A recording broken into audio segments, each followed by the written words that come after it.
Good evening. Welcome to odds.com college basketball show with yours truly, Maxwell Smart. Unfortunately, because of technical issues and issues with Californian state laws and water restrictions, we will not be joined by the master Jedi of unders, the man who makes unders great again, Noli knows tonight. But I am here. I have 8 games. I will break them down, and hopefully there will be many winners so that we all can enjoy apple danishes as delicious and tasty as these ones. So, getting right into the games, we're going to start off at 5 p.m. Eastern, the Eastern time zone, which betting revolves around, and the only time zone that matters in Maxwell Smart's life. Well, we're starting off at 5 p.m. in the West Coast Conference with Portland and Pacific. Portland is opening up as anywhere between a 16 to 15 point underdog with a total around 140. In this game, I think that with Portland, the bottom line is Portland has been a very good over team. And when they have gone over in their games, it has been accompanied by a lopsided ATS loss. So that definitely favors Pacific in this game. Another thing that I do like about this matchup for Pacific is the fact that they've lost 4 in a row. This is the perfect get-right situational spot for them. And although they have lost 4 in a row, and now we're seeing them as a 15-point favorite, it is very important to recognize the quality of opponent, what that opponent has been doing, and how that opponent's metrics match up against Pacific. I think with Pacific, they are well coached by Damon Stoudemire. This is a team with a lot of depth and capable of winning games by this type of number. Very well shown in the game against Santa Clara, where they won by 20 as a 3-point dog. It is important to note that Portland's cupboard is not bare. They do have the Six's own Ahmed Ali, who is a game-breaking scorer, but if he gets into foul trouble, it does put a strain on the rest of this Portland Pilot depth that Coach Porter and company cannot overcome. Mikey Henn and Eddie Davis will try and do their part at their positions to make an impact offensively, but if you can get Ali straddled with a couple early fouls, it could be quite easy sleddings for Pacific. I think with Pacific, with Brock Finstein, with Jeremiah Bailey, with Jordan Bell, all having versatility and the ability to go deep, go inside, and make free throws, I think this is a good spot for Pacific. My path to victory and path to a cover for Pacific is a good first half with a 5 to 7 point lead, if not more, to exploit the 3-point defense of Portland, which is allowing around 39% conversion rate in conference, and to get to the free throw line often and to convert. Do not be the opponent that puts Portland on the free throw line, because that is where they do try and get some of their points. And frankly, if you can cut that source off, I think that you'll have a much easier time getting through and getting over this number.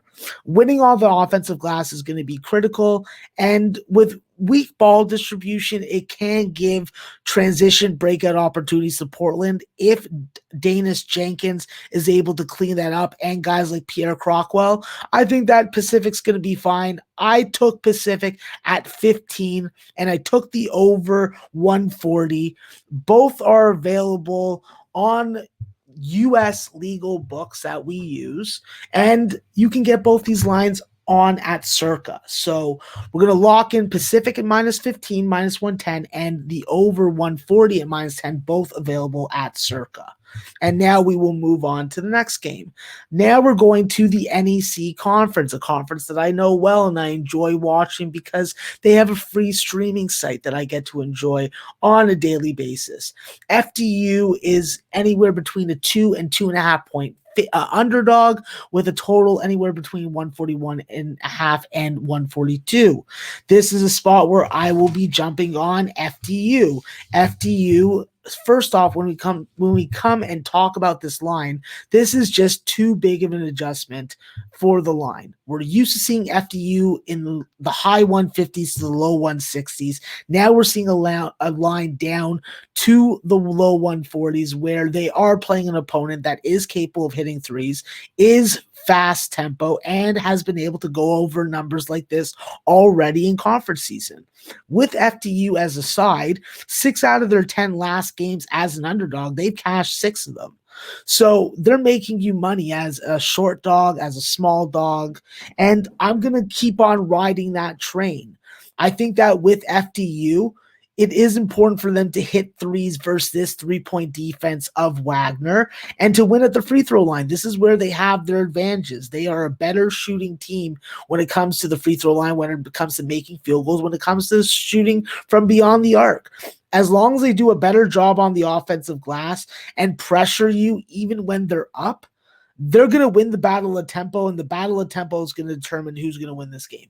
Point guard play will be critical, and Jaleel Jenkins is the guy and man ready to tackle the task. He is snapped out of his shooting slump and is back playing 100% with his teammates who have now returned all from injury, whether that be Brandon Rush, whether that be Brandon Powell, whether that be Pierre Racine. You have the pieces now why FDU is favored to win this conference, and we will see them instill their will all over Wagner's face in this game. When I think about this total, both these teams give up 70 plus. Both these teams score 70 plus. FDU has an ideology that Coach Herenda has instilled in all of them. Score 40 in every 20 minutes. So definitely a spot that I'm going to be getting on the over. For my personal bets, I will be looking at a first half over if I can get anything below 71. And I think that the point guard play is going to be the difference. I know that Wagner's healthier now with Morales and Elijah Ford and Elijah Allen. Definitely a versatile group and definitely a step up in competition. But I do think that FDU is the spot here. That's where I see the value. I'm taking FDU plus 2.5, and I am taking the over 141.5. Both of these lines are available at, actually, the FDU line is available at BetMGM, and the total is available at Circa. So FDU plus 2.5 minus 110 at BetMGM, and over 141.5 minus 110 at Circa. And we move along. So we go to Winthrop and Radford. Winthrop and Radford is a very interesting game because it is pretty much the two top teams in the Big South playing against each other. And with Winthrop, what have they done? They have been burning your money in conference. But the number is what is most important in that statement I just made. When they are a 12, 16, 15-point favorite, that's when they've had trouble covering numbers. But out of their last 10 games, there's only 1 or 2 games that they haven't beat their opponent by more than 5 points. So this is definitely the step-up game that Winthrop needs to, first off, figure out their jumbled rotation and to really show Radford they're the top dog in this conference and to heal. Definitely in this series, 4 of the 5 last games, the dog has won, and Winthrop has definitely had trouble scoring the basketball because they've only gone over 80 points in 3 of their last 10 games. 1 over in their last 6 at a lower number than this. So I think that with Winthrop, winning the first half is definitely going to be key. But it is good to be aware that both these teams are capable of coming back. There is going to be some matchup. There are going to be some matchups to watch, and that's specifically going to be the small guards of Radford versus Winthrop and the size that they have at the guard, and specifically the point guard position in Chandler Vaudrin, who stands at 6'7". I think that with Famir Ali, Quentin Morton, Robertson, and Xavier Lipscomb, they're going to need to hit threes and get to the free throw line. They're going to have to crash the offensive glass as a team, and they're going to have to keep their turnovers under 10. If they're able to do that, then they're going to give Winthrop a good fight. But I think that Winthrop has too much experience. They have too much depth. They have to go with their best guys, Chandler Vaudrin, Adonis Arms, Charles Falden, and DJ Burns down low in the middle. I think this game goes over because both these teams do a good job on the offensive glass. They get second chance opportunities. That means they're going to get some loose ball rebounds, get foul, get to the free throw line, and get some buckets that they normally wouldn't get based off their half court offenses contributions. When you look at the fact that both these teams force turnovers and give the ball up, there should be some mistakes that turn into some buckets there. Ball hawking and transition buckets will be key. I think you're going to see both teams try and run on each other at times and both make over 15 free throws a game. So I think that you're going to get scoring with the clock stopped, and with both teams shooting 45% from the field or more, it's just something I have confidence in. If you were lining this game in the 147 to 149 range, okay, maybe I'm looking at it a little differently. But this is a Radford line that would more suit a game against, let's say, UNC Asheville. This is not a game for Winthrop and their pace and style. So Winthrop's been stymied by some opponents in conference like Presbyterian and Longwood, to name two. But I think that this is a spot that Winthrop comes out hard. They, with their eyes open, and they show Radford who's the top dog in this conference. So I took Radford and Winthrop over 140.5 at -110 at BetMGM, and I took Winthrop -3.5 at Circa at -110. So we'll move on from there. Next game that I'm going to talk about is a game in the Sun Belt, and it's the shirt that I'm wearing, the Texas State Bobcats. And let me tell you, the Bobcats are an inspired team. Racist coach Danny Casper is gone. This team is motivated. They got a chip on their shoulder, and they've been showing it all conference season. If you haven't noticed by now, well, let me give you a little bit of information on that. When we look at this Texas State team, this is not a team that's going to have a guy pop out to you and say, whoa, this is a game breaker. He's going to be able to win the game on his own. Well, that's not the case. Nigel Pearson is no longer at Texas State. They now rely on a slew of very talented, capable, producing guards and forwards. And with the combination of these guys, I think that they are going to lead us to the winner's window against UTA, who may not have David Azori again tomorrow. With Texas State, they're going to be led by Mason Harrell. They're going to be led by Caleb Asbury. They're going to be led by Isaiah Small and Marlon Davis. These are guys that know the system, that play well. They have good continuity. There's good role defining and good ball sharing. I think with Texas State, it is important to recognize that in this series, 8 of the last 10 games, the dog has won, and there's been lots of overs in the 130s. But this is still a Texas State team that I know and watch.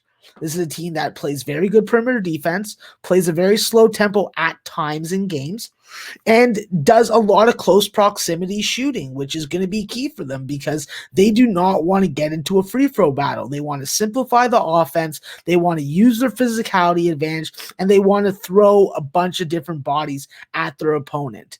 You got to stop Shahada Wells. You got to stop Sam Griffin. If you could stop one of the two of them, then you're going to win this game, and you're probably going to win this game by a handful of points. I think that the keys to the game for Texas State is a strong first half where they go in and have about a 6-point advantage.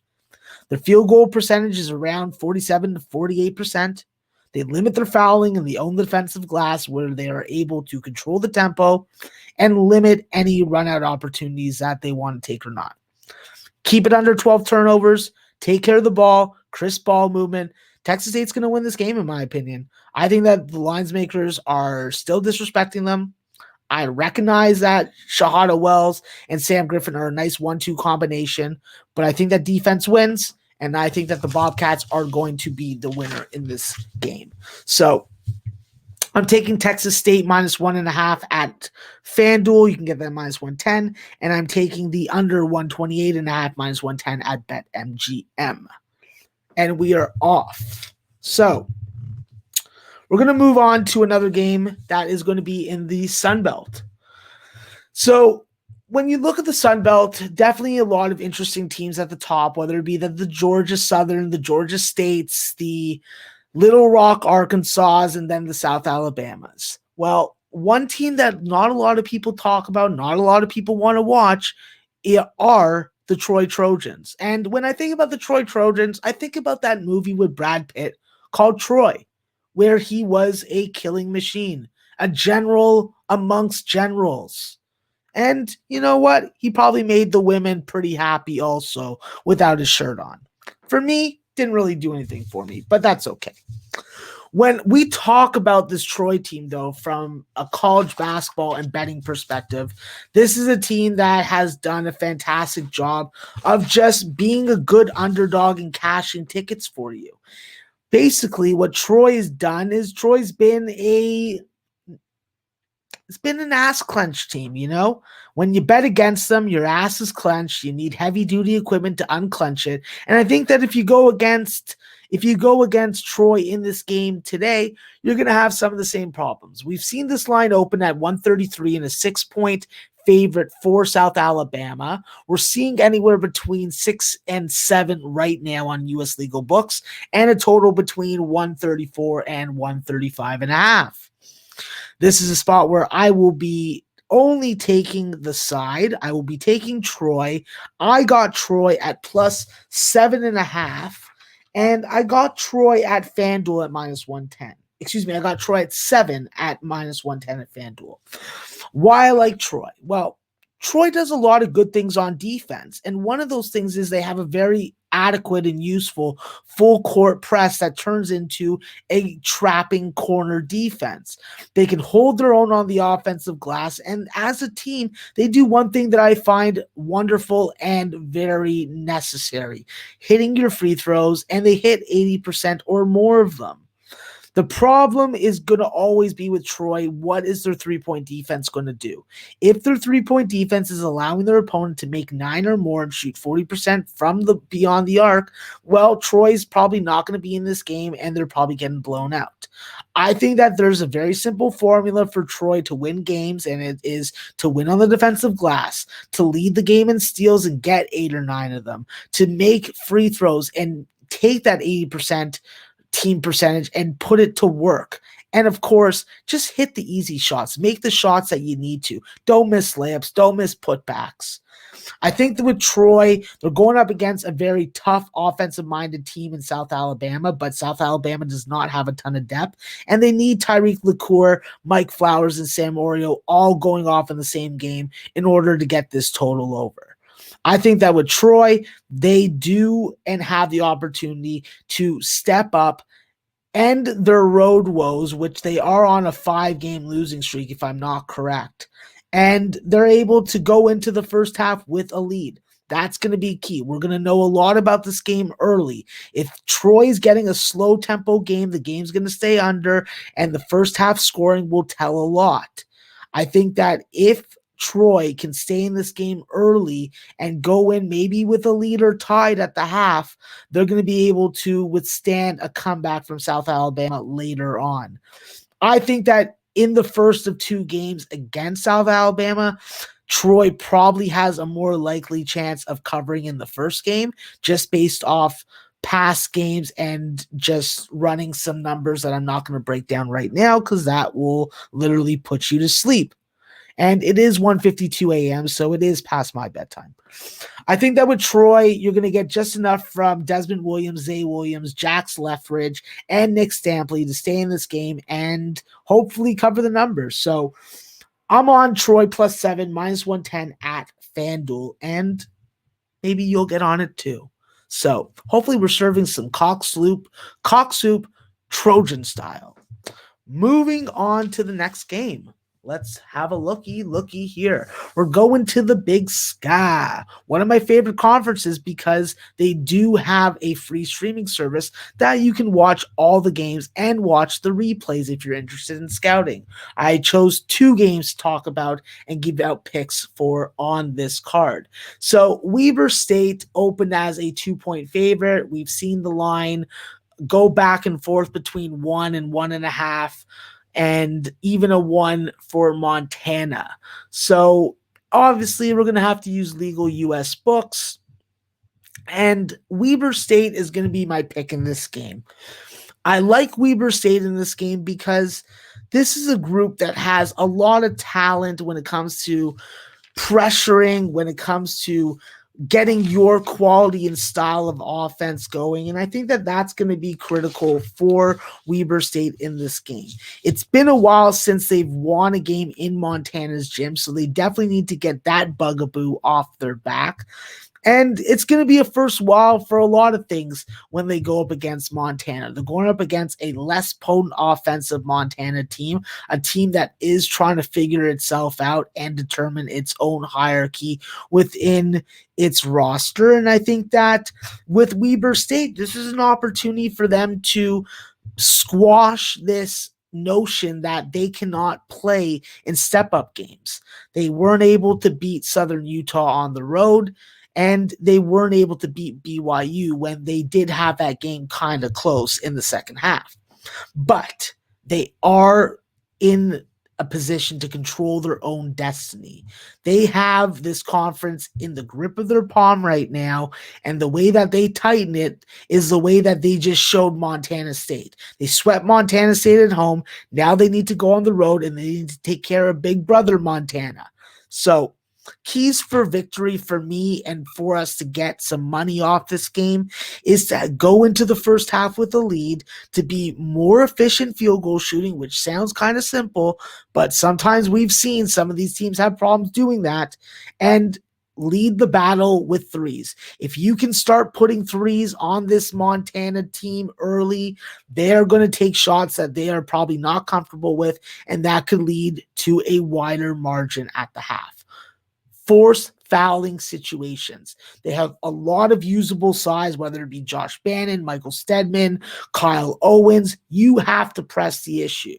Make them sweat and control the tempo. If you force these guys to play a faster tempo, a higher volume scoring game, it's not going to suit them. You're going to take the ball away from Montana. You're going to limit your fouling. You're going to score your close proximity shots instead of missing them. And you're going to get to the free throw line a bunch and make a bunch. This is how Weber State wins games. If they can do that, they have the offensive pieces. They have the system. They have the coaching. Isaiah Brown is the perfect transfer to come in to replace Cody Jude and Jarek Harding. I think that with Dante Bassett, Cody Carlson, and Michael Kozak, you have a versatile threesome of front court players that are able to give you a multitude of different things in each game. And then my X factor in this game is going to be Zaire Porter. Zaire Porter brings good size. He can score from all three levels. You can tell he's ready to bust out. And I think that this is going to be the game that he takes the opportunity to do that. You're going to have to stop Michael Stedman down low. You're going to have to keep Josh Vasquez out of the paint and out of the scoring high percentage zones. And with Brandon Whitney, the freshman's been fantastic at getting to the line, drawing fouls, and converting. This is a Montana team that does not have the firepower we've seen of Montana teams of years past. This is Weber State's chance. If they want to go, they can go. If not, then they're going to be slurping cock soup in a corner, cradling themselves with the shower, beating down cold water on them. I think not. I took Weber State. I actually got them at -1 at -110, and that was at Circa, and that's how we're rolling. So Weber State is the spot. Okay, we are down to my last two games, and we're going to stay in the Big Sky. When we talk about the Big Sky, most of us think about the Eastern Washingtons, the Southern Utahs, but me, I think about the Idahos and the Idaho States. And that's what game we're going to go to next. With Idaho and Idaho State, Idaho's been pathetic. I don't think they've won a game all year. They've burnt your money when it comes to betting on them. And I'm not going to make that same mistake again. I'm looking at Idaho State here. This line opened at 10.5 and 131 in a total. I'm seeing nines across the board and a 132 all the way up to 133 when it comes to the total. when it comes to this Idaho State team, they do have the better front court scorer in Braden Parker. He's going to play a critical role. They're going to have to get him the ball in his hot zones for scoring. He can go over either shoulder, he can clear space, and he can get to the free throw line and draw fouls.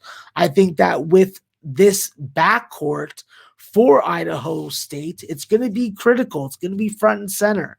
You're going to need a good performance from Tariq Cool. You're going to need equally good performance from Austin Smiley, who's coming off a 20-point game. And you're going to need Rob Ford Jr. to be taking care of business, running the point, and getting his guys good offensive looks. And when I talk about Rob Ford Jr., I'm not talking about the Premier's nephew. I'm not talking about the former mayor of Toronto who smoked crack's son, Rob Ford Jr. I'm talking about a completely different human being and one of your fine American citizens.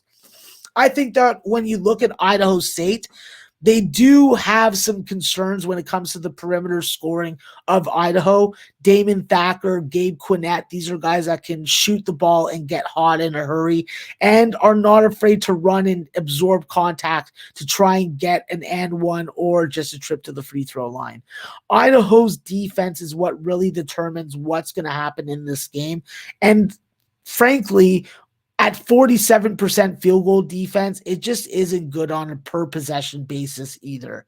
I think that with Idaho State, they're definitely going to have the opportunity to exploit a 41% in-conference three-point defense that allows on average 9.6 makes.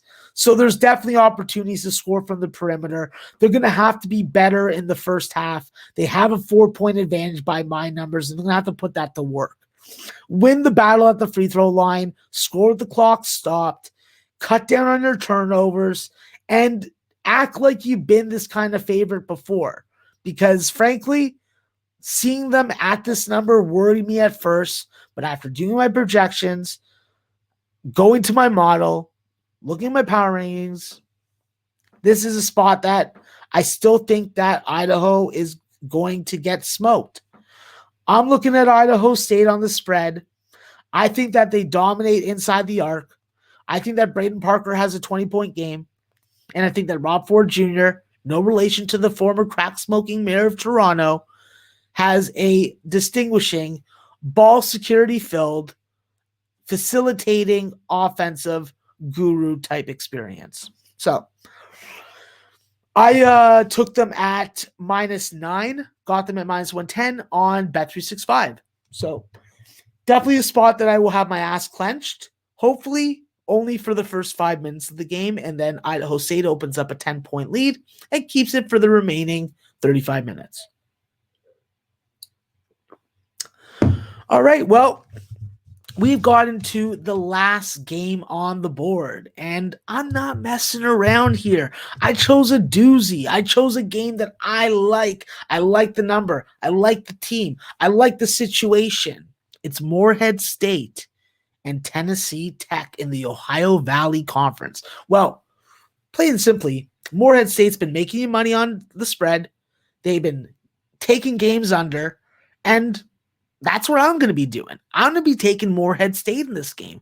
I'm going to be taking the full game under. And you know why? Well, it's because Morehead State's defense is top shelf. It's top shelf like the type of bourbon that you should drink when you go to your local watering hole. Don't drink the bourbon on the rail. Drink the bourbon that's on the top shelf that the short, beautiful female bartender has to get up on a footstool to get. All right? Do yourself like that. And do yourself like this. Take Morehead State and take the under in this game. This line opened at 8.5 and 125 on the total. It's up to 127, and the spread has gone down to 7.5.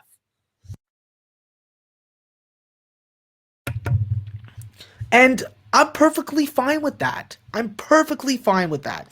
I think that this is a Morehead spot. This is a number that, even at this number, I still have confidence in the under. I think that Morehead State's going to do a couple things. They're going to limit Tennessee Tech's good shot attempts. They're going to make them take more difficult shots, and they're going to keep them under 30 in the first half. I would not be surprised to see Morehead get to the rim frequently and often.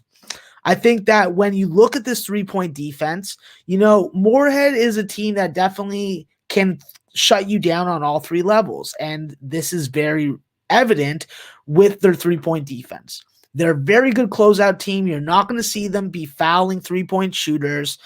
You're going to see them rotate, help defend, and deter three-point shooters.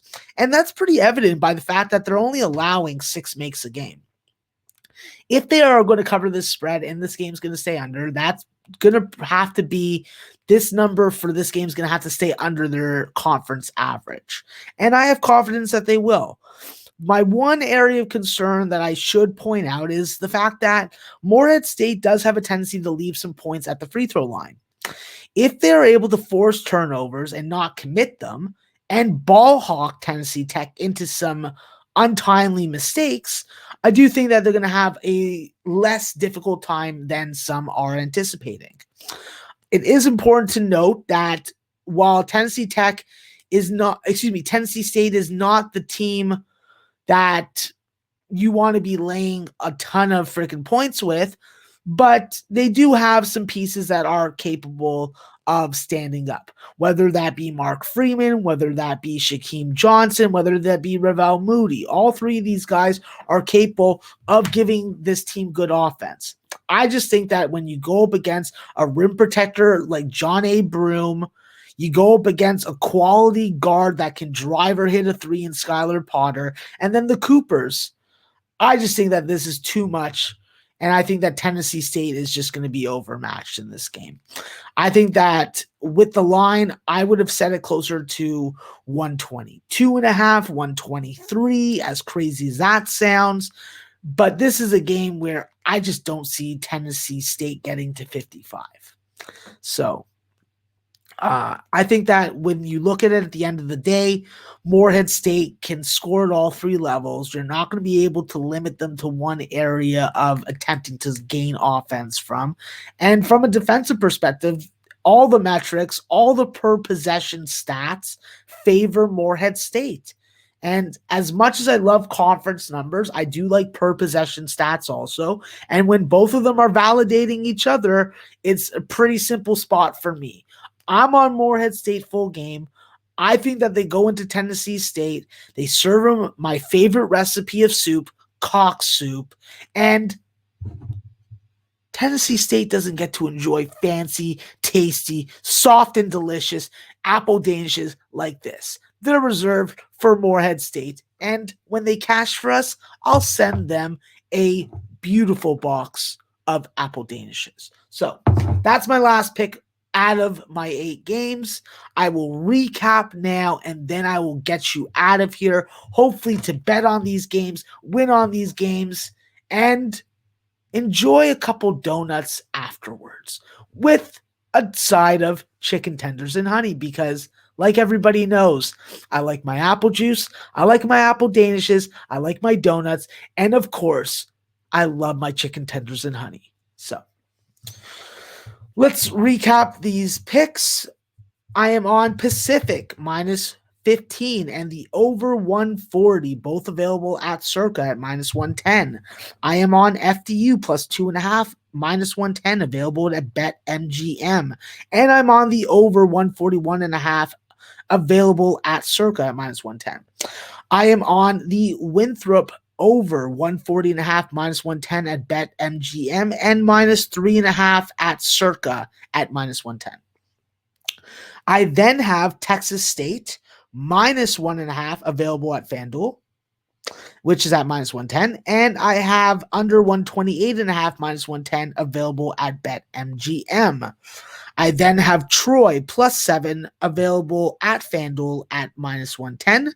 I then have Weber State minus 1 at minus 110 available at Circa. And then I have Idaho State minus 9, minus 110 available at Bet365.